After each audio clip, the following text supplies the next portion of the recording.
Hello दोस्तों, नमस्कार। आप सभी का स्वागत है।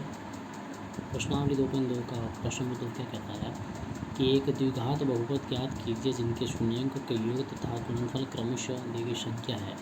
तो हमारे पास एक शून्यंक दे रखे हैं और हमें द्विघाती बहुपद ज्ञात करना है। तो ये कैसे करते हैं?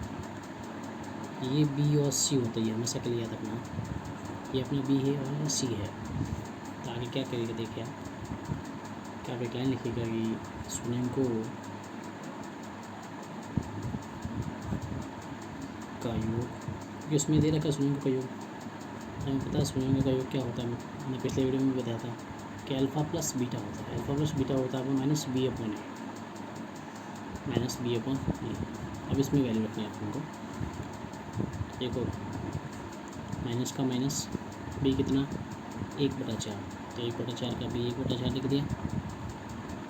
ये हमारे पास कुछ नहीं होता, तो ये जब कुछ नहीं होता तो एक रखा जाता है, इसमें रख दिया। ये अपन में है तो ये भी अपन में लिख दिया, अपन ढंग से लगा दिया मन से। अब इसको उसके पास ले जाओ। तो आगे देखो, इधर ही कर रहा हूँ। माइनस 1/4 था, ये संख्या भाग में है। बटा में मतलब भाग में है। जैसे 6/3 लिखा हो तो 3 का भाग 6 में से, जैसे ये भाग में है तो ये तो ऊपर जाएगी तो गुणे में जाएगी और उल्टी हो जाती है। तो 1 का 1/1 को तो कोई फ़र्क नहीं पड़ता उल्टी होने में, क्योंकि अदरवाइज कुछ संख्या होती तो फर्क पड़ता है। तो 1 को 1 से मल्टीप्लाई किया -1 और 4 को 1 से 4, तो वही वापस 1/4 ये अपना बी आया। ये ध्यान रखना अभी कि -1/4 आया। ऐसे कैसे एक और लाइन लिखनी है कि शून्यंकों का गुणनफल, शून्यंकों का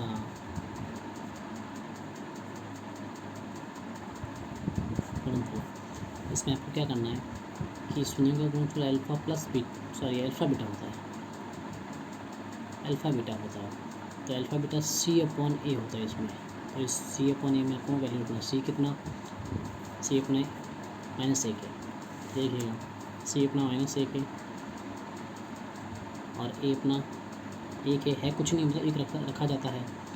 तो 1 का भाग एक में वही -1 बार गया तो कितना आया, -1 ही आया। तो हमें अब शून्यंकों को द्विघाती बहुपद में सेट करना है। तो इसमें x² प्लस bx प्लस सी इस सीक्वेंस में सेट करना है। तो देखिए हमारा एक कुछ आया क्या, कुछ भी नहीं आया। हमने जैसे 1 रखा था तो मुझे आप 1 लिख दोगे एक बार कि 1x² और प्लस एक बार मत लगाना, चलो लगा दो, बोले प्लस का प्लस लगा दिया आपने। फिर बी कितना हमारा, मैंने कहा था बी अपना -1/4 आया इसमें, क्योंकि बी कितना आया -1/4 आया और x की जगह वापस x लगा दो और प्लस का प्लस सी भी कितना आया -1 आया तो -1 का सी लगा दो। अब थोड़ा प्लस माइनस इसको सॉल्व कर देंगे। तो किसी भी अल्फ़ाबेट के आगे 1 लिखने की ज़रूरत नहीं होती है। तो अभी हटा दीजिए x² प्लस माइनस माइनस, तो माइनस का 1/4x आया और प्लस माइनस ए भी माइनस हुआ तो माइनस का 1 आया। अब याद रखना, अगर ए बी सी में 3 होते कि ax² bx प्लस सी में अगर कोई संख्या बटा में है, ये तो हमेशा एक बनी आएगा इधर, तो कुछ नहीं लिखते। बी और सी जो भी अगर बटा में है तो ये संख्या इधर भी मल्टीप्लाई होगी और इधर भी मल्टीप्लाई होगी। और याद रखना, तब इसकी वापस चार नहीं लिखने की बारी तो ये नहीं लिखेंगे। जैसे देखिएगा कि 4 को x² से गुना किया तो 4x² हुआ, माइनस का माइनस, अब 4 हट गया नीचे से, सिर्फ x बचा। x के आगे एक 1 लिखा नहीं जाता है, x का x माइनस का माइनस और 4 इधर भी गुना होगा तो 4 को 1 से गुना किया 4, तो ये हमारे द्विघाती बहुपद आ गया।